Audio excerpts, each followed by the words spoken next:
preste bem atenção uma coisa. Quando ele usa esse verbo, sabemos, é porque Paulo tinha conhecimento de tudo que vai acontecer com o crente na hora que ele fechar os olhos para essa vida.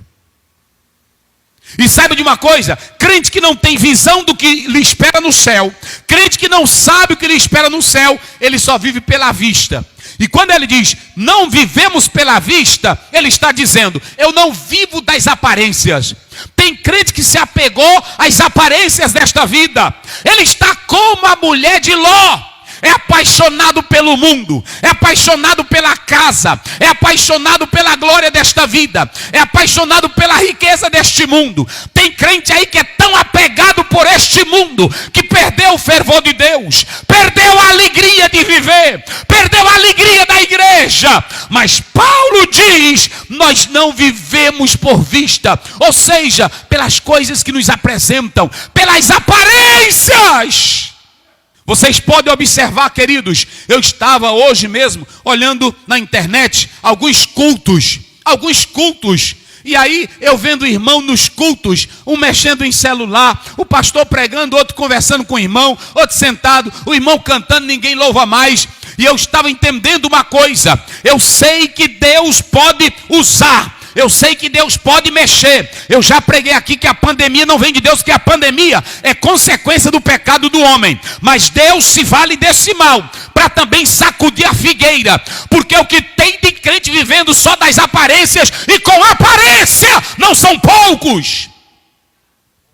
Crença de fachada, glória a Deus de fachada, aleluia de fachada, é pregando evangelho para ser rico, é pregando evangelho para ser famoso, é cantor que só vai cantar se der tanto, é pregador que só vai pregar se der tanto. Olha para cá, Deus quer homens e mulheres vivendo para Ele pela fé e não por vista. Tem crente aí, eu só sirvo a Jesus se Ele me curar. Eu só sirvo a Jesus se Ele abençoar a minha casa. Eu só sirvo a Jesus se Ele abençoar. Olha para cá!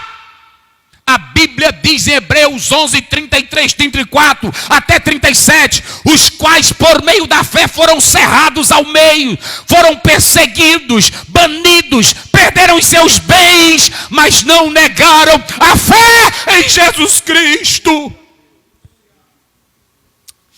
Se a tua vida se limitar apenas ao que você está apegadinho aí, você já se acabou. Já se acabou. Já se acabou. E Paulo começa aqui, olha, queridos, se tudo aqui se acabar, olha para cá, crente salvo, se tudo aqui se acabar, se tudo aqui se acabar o carro, se acabar a casa, se acabar a fazenda, se tu se acabar nesse corpo mortal, mas se tu tens uma esperança, se tu tens a garantia do céu de glória, é só o virar da página. Oh, glória a Deus. É só o virar da página. É só o virar da página. A gente hoje, queridos pastores e irmãos que estão aqui, hoje a igreja é o pastor dizendo, vamos nos animar, meus irmãos, vamos nos alegrar, vamos servir a Deus. Se todo crente soubesse, como Paulo sabia, ele era alegre todo o tempo, ele era animado todo o tempo. Vocês podem observar aqui que Paulo pregava em meio a cadeias, prisões, Paulo era acusado, Paulo passava noite, frios, perseguições, assaltos, rejeitado, caluniado, criticado, açoitado. Mas por que ele não desistia? Por que ele não dizia, hoje eu estou desanimado? Tem crente que é só com isso, eu estou desanimado, pastor, eu estou desanimado. Irmão, você vai à igreja? Não, estou desanimado, lá eu vi um negócio que eu não me agradei, pastor pregou uma coisa, eu não gostei, e olha aqui, esse aqui era ataca, esse aqui era prisões, esse aqui era luta, esse aqui era aflições, ele foi até decapitado por causa do evangelho. Mas se você analisar Paulo, ele olha para cima, e ele quando vê as lutas, ele quando vê os problemas, ele quando vê doença, ele quando vê morte, ele diz, meus irmãos, se esse corpo vem se acabar, se essa casca vier se desfizer, se essa bainha vier se acabar, não fiquem com medo, não fiquem medrosos, nós temos um edifício nos céus. Oh, glória a Deus. Aleluia. Oh, aleluia. Oh, aleluia. Oh, aleluia. Se teu corpo velho está cheio de ferida, meu irmão. Se tu tem aí uma doença velha no teu corpo. Se tem um tumor velho no teu corpo. Se a gente já orou e Jesus não te curou. Mas olha para o teu corpo agora e diz: se essa casa vier se acabar. Eita Deus. Se essa casa vier se acabar, eu vou para uma casa melhor. Oh, aleluia. Oh, glória a Deus. João 14, 1-2. Não se turbe o vosso coração, crede em Deus, crede também em mim. Na casa de meu Pai há muitas moradas. Nós temos que entender isso aqui esta noite. Você precisa entender isso esta noite. Olha para mim aqui agora. Deixa eu dizer uma coisa. Sobre a questão da morte, você como cristão precisa entender isso. Primeira coisa que você tem que entender. Eu já falei as várias visões, interpretações que as pessoas têm sobre a morte. A segunda coisa é, quando o crente morre e o ímpio morre, qual é a diferença, pastor Oziel? Qual é a diferença? Eu vou mostrar. Abra aí Lucas 16. 1, 2, 3. Nós temos dois destinos. Paulo diz: eu sei para onde eu vou quando eu morro. Eu sei para onde eu vou, o meu endereço é o céu. Eu tenho uma casa, uma morada, um edifício no céu. Observem bem, vamos lá, pode ler aí. Isso. Ora, havia um homem rico. Isso. E vestia-se de púrpura e de linho finíssimo. Muito bem. E vivia todos os dias regalada e esplendidamente. Havia também um certo mendigo chamado Lázaro, que jazia cheiro de chagas à porta daquele, e desejava alimentar-se com as migalhas que caíam da mesa do rico. E os próprios cães vinham lamber-lhe as chagas. E aconteceu que o mendigo morreu e foi levado pelos anjos para o seio de Abraão. Peraí. Para onde é que ele foi levado? Para o seio de Abraão. Morreu quem? O mendigo. Isso, e foi levado para onde? Para o seio de Abraão. Preste bem atenção, vamos lá.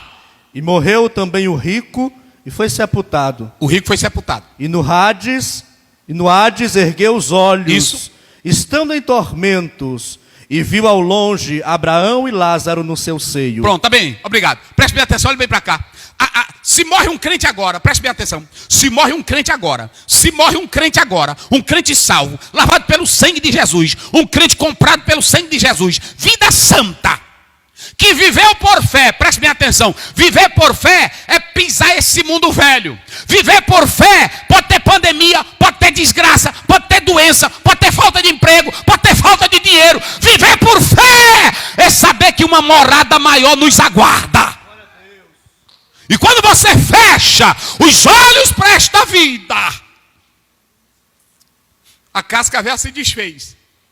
Gênesis 3, o que é pó, volte ao pó, não é isso? O espírito volta a Deus, a casca se acaba. O que vão botar lá na sepultura, quebrar. Sepultura é quebrar. Vão botar teu corpo lá. Ele vai ficar lá até o dia que Jesus vai voltar para arrebatar a igreja. Ele vai ressuscitar teu corpo, mas teu espírito é que está com Deus. Quando o crente morre, a primeira coisa é que o espírito dele vai para o céu. Eita, glória a Deus. Vai para o céu. Tem 4 coisas que o crente sabe sobre a morte. Primeiro, o crente sabe que a morte é um estado consciente, não é sono. Não é sono. Segundo, o crente sabe que na hora que morre, ele não vai para purgatório. Na hora que morre, ele não vai para uma ilha. Na hora que morre, ele não vai para um lugar cheio de mulher. Na hora que ele morre, ele vai para pertinho do Senhor Jesus. Eita, glória a Deus. Paulo diz lá em Filipenses 1:23, eu estou em aperto, porque tem hora que eu quero ficar, mas tem hora que eu quero ir porque está com o Senhor. Ele não falou, primeiro eu vou no purgatório, primeiro eu vou numa ilha, primeiro eu vou passar pela transmigração, primeiro eu vou descer. Não, ele disse, eu vou estar com o Senhor. Eita, glória a Deus. Lá é um local em que as pessoas estarão conscientes. A terceira coisa, a morte para o crente é bênção, porque além dele entrar para um estado de gozo, paraíso. Oh, aleluia. Então deixa eu te dizer uma coisa aqui. O crente tem essas 4 conotações. Ele sabe que quando morre, ele vai estar vivo na presença. Se você ler a palavra do Senhor, Deus diz assim, ó, o nosso Deus não é Deus dos mortos, mas é Deus de quem? E a Bíblia diz lá em Mateus 17, estava com ele Moisés, estava com ele Elias. Se está com ele, eles não estão mortos, eles estão vivos. Então essas 4 coisas o crente tem que saber. Outra coisa que eu já expliquei aqui no período interbíblico é que surge essa ideia de que o paraíso ficava embaixo. Mas não tinha essa ideia antes, sempre ficou para cima. Quando você lê Mateus 6,10, quando você lê a oração do Pai Nosso, lá está escrito: Pai Nosso que está nos céus. Sempre foi para cima. Essa ideia surgiu no período interbíblico, de que ficava 2 lugares embaixo. Aí depois da morte de Cristo foi transferido. A Bíblia não fala isso. Agora, quando o crente morre, na hora que o crente morre, fechou os olhos para esta vida, a carruagem de Deus vem te buscar. Eita, glória a Deus. Ele leva teu espírito ao paraíso. Eita, glória a Deus. E tu vai estar em um estado de gozo, de uma bem-aventurança gloriosa, inexplicável com Deus, até o dia que Jesus vier buscar a igreja. Crente, na hora que fecha os olhos para esta vida, ele vai direto para a presença de Jesus. Eu me lembro que eu li uma história de uns irmãos que estavam sendo perseguidos, daqueles mártires, e quando cavaram vários buracos para enterrar os crentes vivos, porque queriam que eles negassem a Jesus, e pegaram um e colocaram num buraco. Enquanto aquele crente estava naquele buraco agonizando, uma pessoa da plateia que estava assistindo aquela cena, ele viu quando um anjo desceu e colocou a coroa na cabeça de um crente. Aquele homem olhou e disse assim: eu quero Jesus desses crentes e pode cavar um buraco também para mim, porque agora eu vi um anjo trazendo coroas para eles. É assim a vida do crente. A Bíblia diz que na hora que ele morre, vem os anjos e leva o espírito para Deus. Agora, se morre o ímpio, desviado, sabe o que acontece? O corpo vai para a sepultura e a sua alma desce para o Hades, ou Sheol. São 2 palavras, uma hebraica e outra é a grega. Habitação das almas dos mortos, que lá também estão conscientes que vão descer para o abismo sem Deus. Porque você tem Hades, Sheol, palavra grega, palavra hebraica, que falam disso. Não é sepultura, sepultura é Kebá, ou Kebé. É isso que é no hebraico. Agora, eles vão para esse lugar, como a Bíblia está descrevendo aqui. E alguém fala: não, o inferno era um monturo fora da cidade, Tártaro, Geena. Quando se fala de Tártaro e Geena, trata da prisão de demônios, como está lá em Judas 2. E o outro é o castigo para o ímpio, que não temeu a Deus. Quem morre em balada, quem morre de faca, quem morre no pecado, quem morre na desgraça, vai ressuscitar para descer ao fogo do inferno. Agora, quem morre com Cristo, quem morre com Deus, vai ressuscitar para a vida eterna. Mas nesse momento já goza da paz com Deus. Então prestem bem atenção uma coisa. Quando Paulo escreve aqui, ele diz assim, olha o que ele diz aqui, leia bem aí, pastor, o versículo 6 do mesmo capítulo 5 de 2 Coríntios, só para vocês terem uma ideia. Olha como é lindo isso aí, olha como é lindo. Pelo que estamos sempre de bom ânimo. Como é que ele diz? Estamos sempre de bom ânimo. Agora vira para cá, para aí. Como é que ele está dizendo? Estamos sempre de bom ânimo. Como está de bom ânimo se tem perseguição? Como está de bom ânimo se tem pandemia? Como está de bom ânimo se a vida aqui, ela tem problemas? Quantos não estão pensando aí, como é que vai ser a igreja após pandemia? Como é que vai ser a igreja depois dessa crise? E esse homem aqui morreu com crise. Morreu na crise. Em 2 Timóteo 4, 7, 8, Paulo diz: eu combati o bom combate, acabei a carreira e guardei a fé. Agora o que me aguarda é a coroa da justiça, a qual o justo juiz me dará naquele dia. Não somente a mim, mas a tantos quanto amam. Olhem para cá, como é que Paulo, no meio de tanta luta, de tanta perseguição, gemendo, ele diz gemendo nesse corpo. Nesse corpo nosso aqui sentimos cansaço, sentimos doenças, sentimos tristeza, sentimos opressão, depressão. E como é que ele diz que está sempre animado? Hoje tem crente que tem uma gripezinha, aí ele já diz assim: eu estou desanimado, irmão, Jesus não me curou. Tem crente que o comércio fecha, tem uma crise. Ele diz, meu irmão, não sei. Jesus não está olhando para mim. Eu sou tão dizimista, eu sou tão fiel. E ele não está olhando para mim. Hoje tem irmão que passa uma prova. Meu Deus, eu estou desanimado, que as coisas não estão dando certo para mim. E como é que esse Paulo, tu talvez nunca passou o que esse homem passou. E no meio dessa prova toda, ele diz assim, como é que ele diz? Olha como é que ele diz. Porque estamos sempre de bom ânimo. Eita, vira para cá. Estamos sempre de quê?